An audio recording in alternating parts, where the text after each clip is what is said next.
அஸ்ஸலாமு அலைக்கும். Hi friends, இன்னைக்கு எல்லாருக்கும் பிடிச்ச வெஜ் பீஸா எப்படி செய்யறதுன்னு பார்க்கலாமா? அதுவும் ஓவன் இல்லாம நான் பேன்ல தான் செய்ய போறேன். பீஸா பண்றதுக்கு முதல்ல மாவு ரெடி பண்ணிக்கலாம்.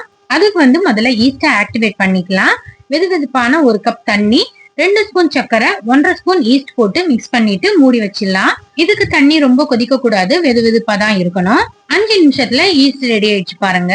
நான் 2 கப் மைதா எடுத்திருக்கேன். கொஞ்சமா உப்பு, 2 ஸ்பூன் எண்ணெய் போட்டு மிக்ஸ் பண்ணிட்டு நடுவுல கொஞ்சமா குழி மாதிரி செஞ்சுட்டு ஈஸ்ட் தண்ணிய உள்ள சேர்த்துட்டு நல்லா மிக்ஸ் பண்ணி விடுங்க.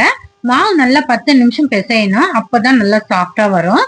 இப்ப மாவு எடுத்து நான் கிச்சன் கவுண்டர் டாப்ல நல்லா கழுவிட்டு அதுல வச்சுட்டு மாவு நல்லா இழுத்து இழுத்து பிசையணும். ஒரு 10 நிமிஷம் இந்த மாதிரி இழுத்து இழுத்து பிசையணும். இப்ப பாருங்க, கையில கொஞ்சம் கூட ஒட்டல, மாவும் நல்லா சாஃப்டா இருக்கு. இப்ப மாவை பவுல்ல வச்சுட்டு மேல கொஞ்சமா ஆயில் தடவிட்டு மூடி வச்சிடலாம். இது நல்லா டபுள் ஆகும், அது வரைக்கும் இருக்கட்டும். கிட்டத்தட்ட 1.5 மணி நேரம் மூடி வச்சிருங்க. இப்போ 1.5 மணி நேரம் கழிச்சு எடுத்து பார்த்தா மாவு நல்லா உப்பி டபுளா ஆகியிருக்கு. இப்போ டிஷ்ஷும் பண்ணிக்கலாமா?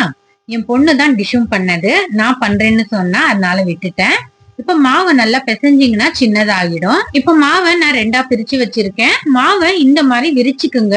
ரொம்ப மெல்லிசாவும் இருக்கக்கூடாது, ரொம்ப திக்னஸாவும் இருக்கக்கூடாது. அதனால மீடியமா இருக்கிற மாதிரி செஞ்சுக்குங்க.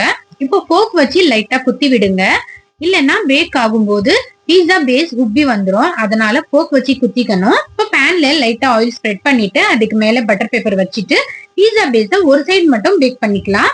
மூடி வச்சு 5 நிமிஷம் பேக் பண்ணிக்கோங்க. 5 நிமிஷம் கழிச்சு எடுத்து பிளேட்ல வச்சுட்டு இப்போ பீஸா பேஸ் நல்லா வெந்திருக்கு. இப்போ இதுக்கு மேல பீஸா சாஸ் போட்டு ஸ்ப்ரெட் பண்ணிட்டு அதுக்கு மேல சீஸ் போட்டுக்கலாம். நான் கார்ன், கேப்சிகம், ஆனியன் எடுத்திருக்கேன். இப்போ கேப்சிகம், ஆனியன், கார்ன் மேல போட்டுட்டு அதுக்கு மேல மொசரல்லா சீஸ் மேல போட்டுக்கலாம். இப்ப பேன் நல்லா சூடா இருக்கு. செஞ்சு வச்ச பீஸா எடுத்து பேன்ல வச்சு 5 நிமிஷம் மூடி வச்சு பேக் பண்ணீங்கன்னா சூப்பரான சாஃப்டான வெஜ் பீஸா ரெடி ஆயிடுச்சு. இப்போ வெளியில எடுத்துட்டு ஆரிகேனோ அண்ட் சில்லி பிளேக்ஸ் மேல தூவிட்டு கட் பண்ணிட்டு சாப்பிட்டீங்கன்னா டேஸ்ட் வேற லெவலா இருக்கும். நிஜமாவே சொல்றேன், சூப்பரா வந்திருக்கு. இந்த பீஸா பேஸ் பாருங்க, ரொம்ப சாஃப்டா வந்திருக்கு. டேஸ்ட், டெக்ஸ்சர், அந்த சாஃப்ட்னஸ் கடையில வாங்கி சாப்பிடுற மாதிரியே இருந்தது. நீங்களும் இந்த மாதிரி ட்ரை பண்ணி பாருங்க. பீஸா வீட்லயே செஞ்சு பார்த்து எனக்கு கமெண்ட் பண்ணுங்க. பிடிச்சிருந்துச்சுன்னா லைக் பண்ணுங்க.